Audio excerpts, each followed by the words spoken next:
Hello everyone, this is Deepak Kushwaha in the physics shorts.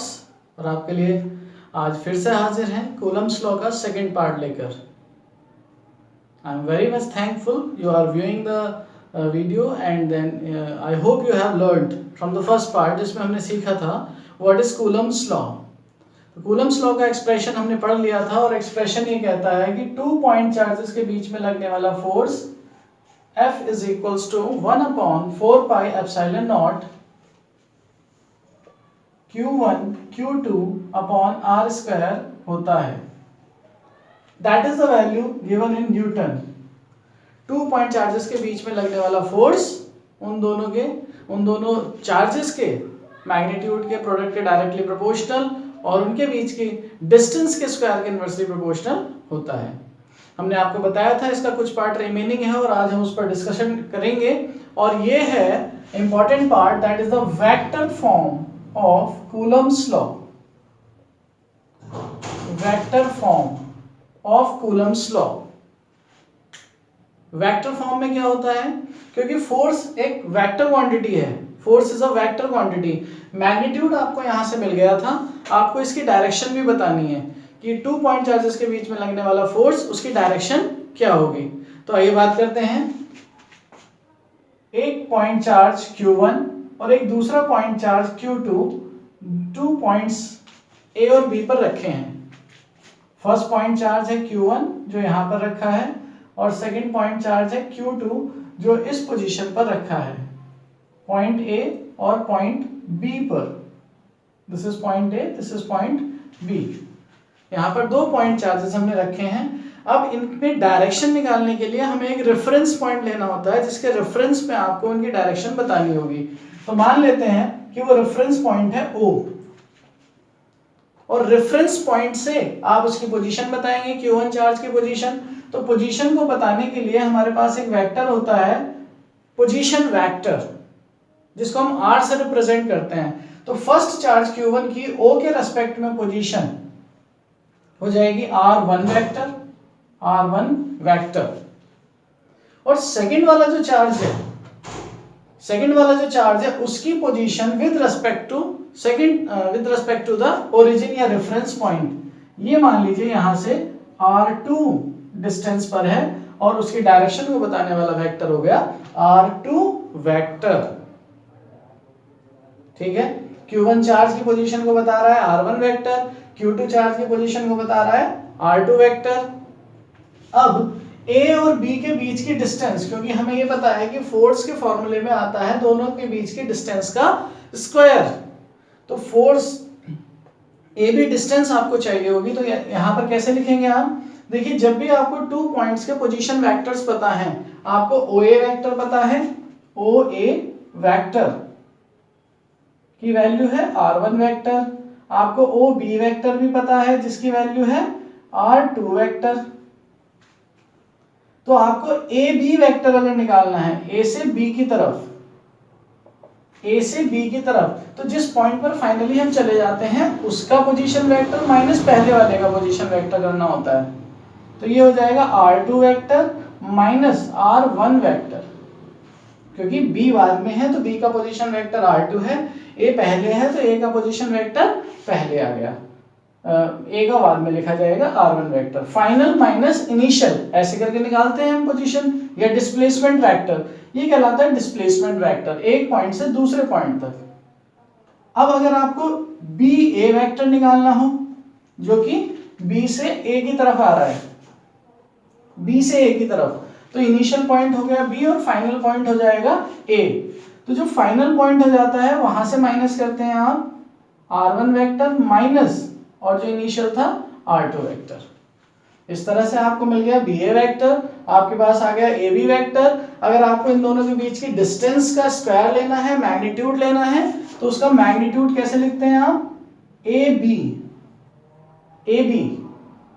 Only AB, ठीक है। और ये हो जाएगा आपके पास mod absolute value of AB vector, R2 vector minus R1 vector. और ये वाली वैल्यू चाहे आप A से B तक चले जाइए, चाहे B से A तक चले जाइए, मैग्नीट्यूड तो सेम है, उनके बीच में जो डिस्टेंस है एक्चुअल में वो फिक्स्ड है, सेम है दोनों पॉइंट्स के बीच की, तो इसका मॉड्यूलस या इसकी absolute value r1 vector minus r2 vector की एब्सोल्यूट वैल्यू के इक्वल हो जाएगी। और एज्यूम कर लीजिए, क्योंकि हम इनको कहते हैं कि दोनों चार्जेस एक दूसरे से r डिस्टेंस पर रखे हैं, तो मान लेते हैं कि हम ये वैल्यू r से रिप्रेजेंट की जाएगी। ये इनका मैग्नीट्यूड हो गया दोनों का, ठीक है। अब हमने आपको बताया है कि एक चार्ज दूसरे वाले चार्ज को रिपेल करेगा, क्योंकि दोनों लाइक चार्जेस हैं। रिपेल किधर करेगा, उसकी डायरेक्शन क्या होगी। जैसे मान लीजिए एक आपके फ्रेंड यहाँ बैठे हैं एक बेंच पर, एक ही बेंच पे आप बैठे हैं और आपके फ्रेंड भी बैठे हैं। अब आप में मान लीजिए लड़ाई हो गई, आपके फ्रेंड ने आपको पुश किया, तो आप क्या करोगे, बाहर की तरफ गिर जाओगे, या फिर आपने अपने फ्रेंड को पुश कर दिया तो वो बाहर की तरफ गिर जाएंगे, लेकिन गिरेंगे उसी बेंच के अलोंग, उसी लाइन के अलोंग। ऐसा नहीं होगा उड़ के चले जाएंगे दूसरी डायरेक्शन में। तो जो फोर्स लगाया जाता है, जब एक चार्ज दूसरे चार्ज पर फोर्स लगाता है, तो वो फोर्स उन दोनों को ज्वाइन करने वाली लाइन के अलोंग होता है।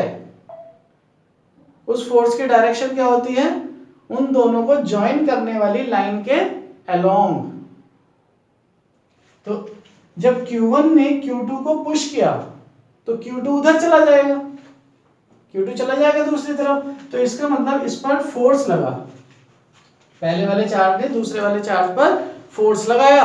फोर्स किस डायरेक्शन में लगेगा, दोनों को ज्वाइन करने वाली लाइन की डायरेक्शन में लगेगा। एक यहाँ पर है, एक यहाँ पर है। इसने ऐसे पुश किया, जिस डायरेक्शन में पुश किया उसी डायरेक्शन में वो गिर जाएगा। इसने इसको पुश किया उसी लाइन के अलोंग, जिस डायरेक्शन के अलोंग वो फोर्स लगा रहे हैं।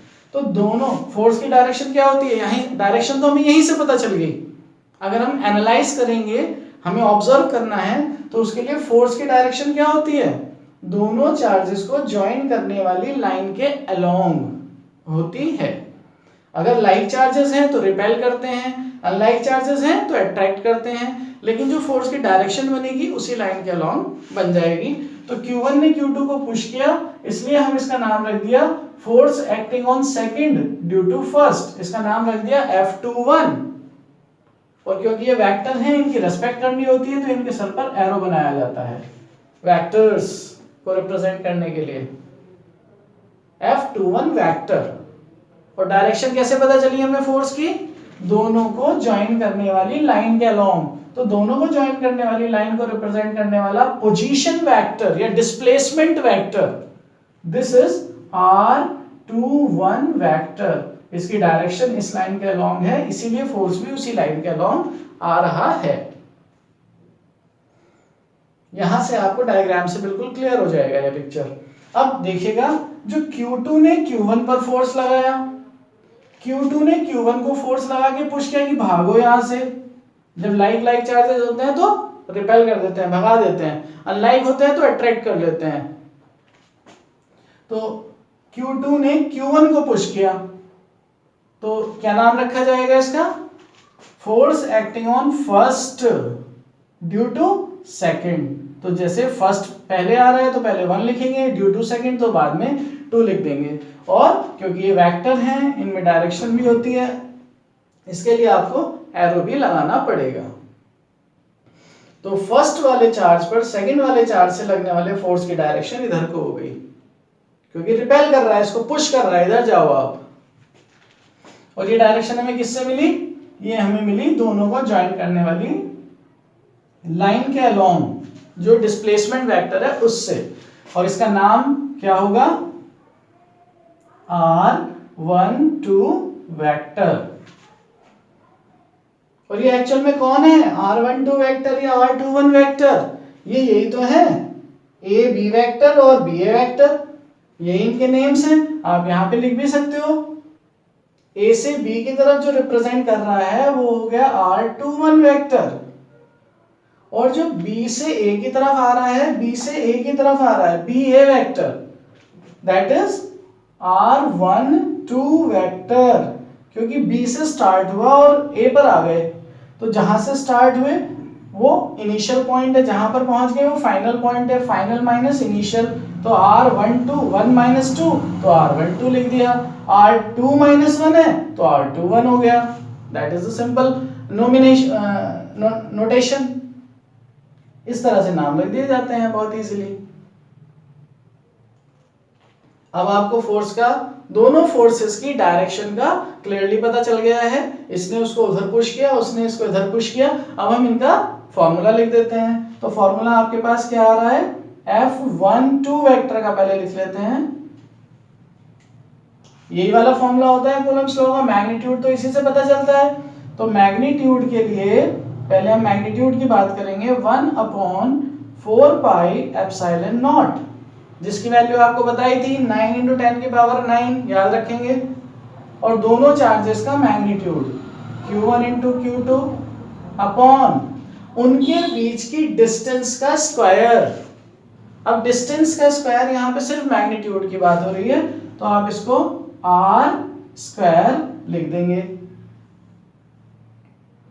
ये तो मैग्नीट्यूड हो गया।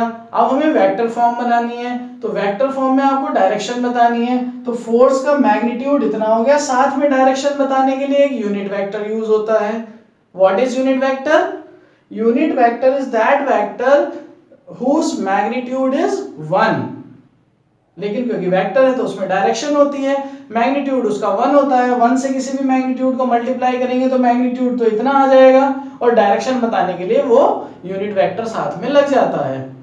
जैसे एक्स एक्सिस की डायरेक्शन बताने के लिए आई कैप यूनिट वेक्टर यूज करते हैं, वाई एक्सिस की डायरेक्शन बताने के लिए जे कैप यूज करते हैं, और जेड एक्सिस की डायरेक्शन बताने के लिए के कैप का यूज करते हैं। सिमिलरली यहाँ पर फोर्स की डायरेक्शन बता रहा है ये वाला वेक्टर r12 वेक्टर, लेकिन ये पूरा वेक्टर नहीं लिखना हमें सिर्फ इसकी डायरेक्शन चाहिए, क्योंकि मैग्नीट्यूड तो इसका r है, हमें तो सिर्फ डायरेक्शन चाहिए। तो डायरेक्शन के लिए आप r12 के ऊपर कैप पहना देते हैं, कैप पहन के हीरो हो जाते हैं।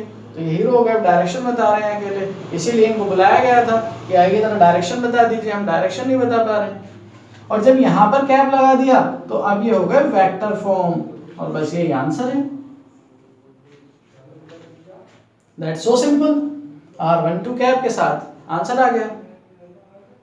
अगर आप इसमें थोड़ा सा चेंज करना चाहते हैं, इसका एक और फॉर्म बनाना चाहते हैं, तो हमारे पास किसी भी वेक्टर के, यूनिट वेक्टर के लिए एक फॉर्मूला होता है। वो फॉर्मूला क्या होता है, जैसे r12 कैप है तो इसका फॉर्मूला क्या होता है यूनिट वेक्टर का, that vector divided by its magnitude, that vector divided by its magnitude. उस वेक्टर को उसके मैग्नीट्यूड से डिवाइड कर दो। वेक्टर के अंदर क्या चीज होती है, एक मैग्नीट्यूड एक डायरेक्शन, मैग्नीट्यूड और डायरेक्शन, मैग्नीट्यूड से डिवाइड कर दिया तो मैग्नीट्यूड खत्म, मींस 1 बचा, खत्म मींस 0 नहीं, 1 बचा इनटू डायरेक्शन, तो सिर्फ और सिर्फ डायरेक्शन बची। और यूनिट वेक्टर का यही काम है। तो ये आप इसको इस तरह से लिख सकते हो। और हमें यहां से पता है r12 कैप का मैग्नीट्यूड कितना है, r है, तो इसको ऐसे सिंपलीफाई करके आप लिख सकते हो r12 vector upon r only. और ये वाली वैल्यू आप यहाँ पे पुट अप कर देंगे तो कूलम्ब्स लॉ के वेक्टर फॉर्म की एक दूसरी फॉर्म और मिल जाएगी आपको, जिसमें यूनिट वेक्टर नहीं होगा बल्कि r वेक्टर होगा।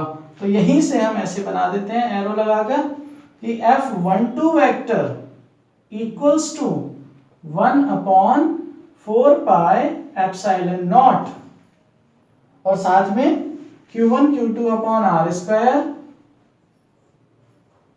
और r12 कैप की जगह पे आप ये वाला एक्सप्रेशन लिख दीजिए, तो ये क्या हो जाएगा, r12 वेक्टर अपॉन r, ये वाला r स्क्वायर ये वाला r दोनों को आपस में मल्टीप्लाई कर देंगे तो आपको आंसर क्या मिल जाएगा, directly it will be r3। और इतना आप सब अच्छे से समझ गए होंगे। तो हमने डायरेक्टली इनको मल्टीप्लाई कर दिया और आपके पास this is the another form of F12 vector. अब ये कंप्लीट आंसर बता रहा है आपको। फोर्स की वैल्यू इतनी हो गई, और SI सिस्टम में सारी वैल्यूज अगर रखेंगे तो SI सिस्टम में फोर्स की वैल्यू यूनिट इसकी न्यूटन में आ जाएगी, और डायरेक्शन के लिए r12 वेक्टर, या फिर आप ये वाला यूज कर सकते हैं। ये तो हुआ force acting on first due to second. अब आप force acting on second due to first उसका एक्सप्रेशन भी लिख सकते हैं। बिल्कुल इसी फॉर्मूले को आपको कॉपी करके दूसरा फॉर्मेट बना देना है। तो इसके साथ दूसरा फॉर्मेट बनाएंगे,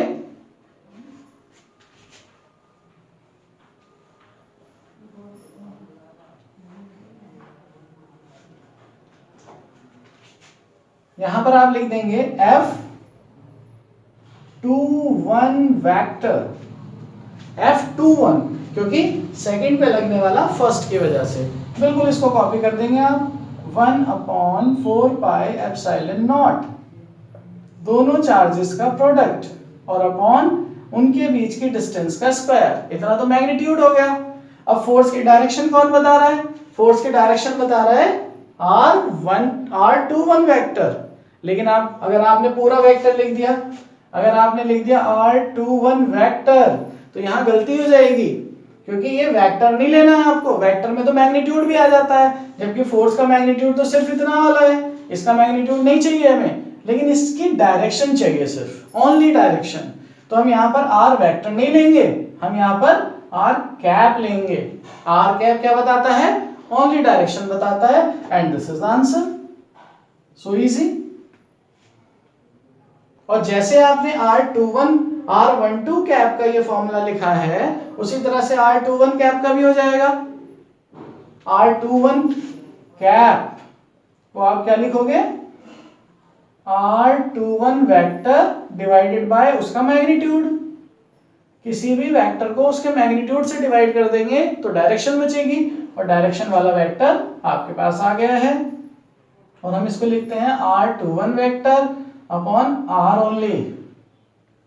ये वाली वैल्यू उठा के यहां रख दीजिए और आपको सेकंड और फाइनल फॉर्म मिल जाएगी, that is equal to 1/4πε0 into Q1 Q2 by R का स्क्वायर। और साथ में इसकी वैल्यू पुट अप कर रहे हैं तो R21 वेक्टर और अपॉन R, वो वाले R से यहां मल्टीप्लाई होकर के R क्यूब। ये एक्सप्रेशन क्लियर हो गया। ये हो गया F12 वेक्टर, ये हो गया F21 वेक्टर। आप इनको कंपेयर करिए, देखिए 1/4πε0 Q1 Q2 upon R cube यहां पर भी है, 1/4πε0 Q1 Q2 upon R cube वहां पे भी है। दोनों का मैग्नीट्यूड एग्जैक्टली सेम है। अगर डिफरेंस है तो सिर्फ इसका R21 वेक्टर और R12 वेक्टर का। अब ये क्या है? R12 वेक्टर ये रहा और R21 वेक्टर ये रहा। दोनों का मैग्नीट्यूड तो A से स्टार्ट होकर के B पे खत्म हो गया, ये R है। R12 वेक्टर का मैग्नीट्यूड भी R है, R21 वेक्टर का मैग्नीट्यूड भी R है, लेकिन दोनों की डायरेक्शंस ऑपोजिट हैं। तो ऐसे वेक्टर्स क्या कहलाते हैं? ऑपोजिट वेक्टर्स कहलाते हैं, जिनका मैग्नीट्यूड इक्वल होता है लेकिन डायरेक्शन उनकी ऑपोजिट होती है। और ऐसे वेक्टर्स को हम क्या लिखते हैं? यहां पर लिख देते हैं ऑपोजिट वेक्टर्स। ऑपोजिट वेक्टर्स इनको हम कैसे बताते हैं? R12 vector equals to minus में R21 वेक्टर। दोनों का मैग्नीट्यूड इक्वल है इसलिए इक्वल का साइन आ गया, डायरेक्शन अपोजिट है तो माइनस साइन आ गया। माइनस साइन वेक्टर्स में अपोजिट डायरेक्शन का अपोजिट बताने के लिए यूज होता है। तो सिर्फ अगर आप यहाँ R21 के प्लेस पर माइनस R12 रख देंगे तो ये दोनों फोर्सेस में आपस में आपको रिलेशन मिल जाएगा। And what is that relation? जब आप इन दोनों को कंपेयर करेंगे R21 वेक्टर की जगह माइनस में, if you are writing here F21 vector equals to 1/4πε0 into Q1 Q2 upon R cube into minus R12 vector. ये वहां से आ गया रिजल्ट आपके पास। तो अब आप इस वाले को और इस वाले को इससे F12 वेक्टर की वैल्यू से कंपेयर करिए। ये वाला पूरा मैग्नीट्यूड सेम है, ये सारा पार्ट सेम है, सिर्फ एक माइनस साइन आ रहा है।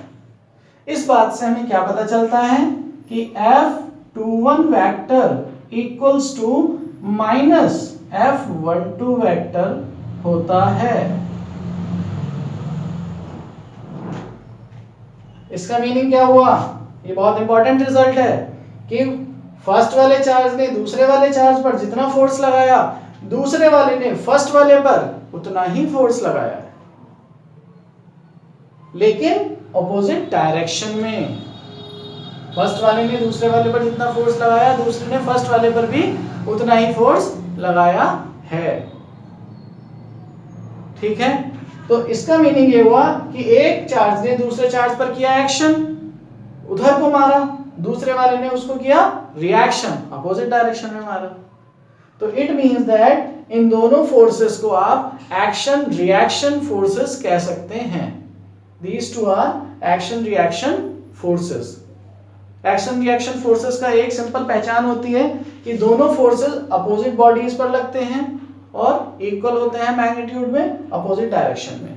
तो ये कंडीशंस यहाँ पर सेटिस्फाई हो रही हैं, therefore these two can be said as action reaction forces. This was all about Coulomb's law, vector form of Coulomb's law, और ये इसका सेकंड पार्ट। अब यहाँ पर जो मैथमेटिकल पार्ट है ये तो कंप्लीट हो गया। अब इसका हम थोड़ा सा इंपॉर्टेंस समझ लेते हैं और इसका कहाँ पर क्या रोल आता है उसके बारे में बात कर लेते हैं। तो देखिए जो कूलम्स लॉ है, कूलम्स लॉ 2 पॉइंट चार्जेस पर अप्लाई होता है, और ये कूलम्स लॉ इतना इंपॉर्टेंट है कि आपको न्यूक्लियस जो डिस्टेंसेस, न्यूक्लियर डिस्टेंसेस होती हैं, उन डिस्टेंसेस में लगने वाले फोर्सेस को भी ये बता देता है, और बहुत लार्ज डिस्टेंस पे रखे हुए कोई चार्ज बॉडीज हैं उनके बीच में लगने वाले फोर्स को भी ये बता देता है। तो इसका स्कोप बहुत लार्ज है, वेरी स्मॉल न्यूक्लियर डिस्टेंसेस से लेकर वेरी लार्ज डिस्टेंसेस तक ये एक्ट करता है। इसके बाद इसमें एक और टॉपिक, अगर हम इसको थोड़ा सा और कंप्लीट करना चाहेंगे तो कूलम्स लॉ में एक पार्ट हो जाता है comparison with gravitational law. Coulomb's law का कंपैरिजन आपको करना है ग्रेविटेशनल लॉ के साथ।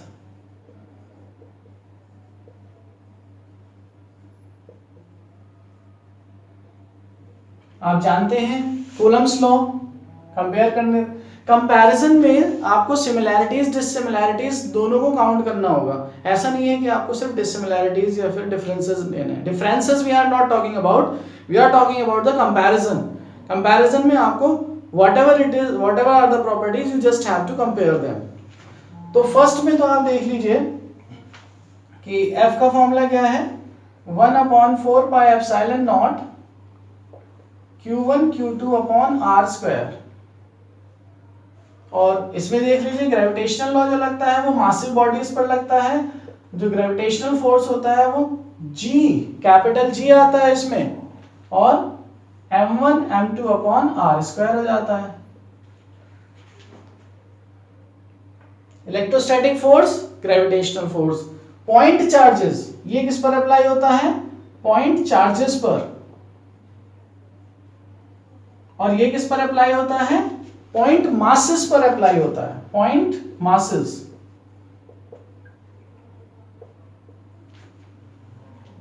एक और बात इसमें आ जाएगी, इलेक्ट्रोस्टैटिक फोर्स टू चार्जेस के बीच में लगता है, तो टू चार्जेस का अट्रैक्टिव फोर्स भी हो सकता है, रिपल्सिव भी हो सकता है, लेकिन जो मासेस होते हैं तो मास के बीच में हमेशा अट्रैक्शन ही होता है, तो इट मे बी अट्रैक्टिव और रिपल्सिव, दोनों तरह के फोर्सेस हो सकते हैं ये। लेकिन ग्रेविटेशनल फोर्स ऑलवेज अट्रैक्टिव ही होता है, it is always attractive in nature. ये बहुत बड़ी बात होगी। और एक और पॉइंट आप देख लीजिए, इसमें जो कांस्टेंट है, ये जो कांस्टेंट है, इट डिपेंड्स अपॉन मीडियम। हमने आपको समझाया था पिछले वाले लेक्चर में कि जो एप्सिलॉन है, epsilon is the permittivity of the medium, medium पर डिपेंड करता है।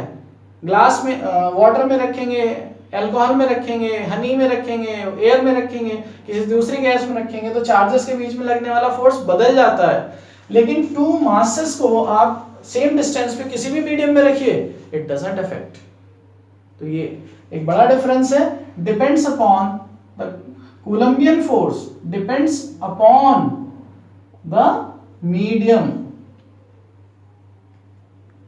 or it depends upon, ये जो gravitational force है, it depends upon nothing, it is universally constant, universally constant. Is it okay? ये सारे पॉइंट्स आपको कोलंबियन फोर्स, कोलंबियन लॉ, और एक सिमिलैरिटी भी है इसमें, they both are inverse square laws, हम पहले बता चुके हैं आपको, ये भी इनवर्स स्क्वायर लॉ है, ये भी इनवर्स स्क्वायर लॉ है। तो एक पॉइंट हम और बना सकते हैं यहाँ पर, इनवर्स स्क्वायर लॉ।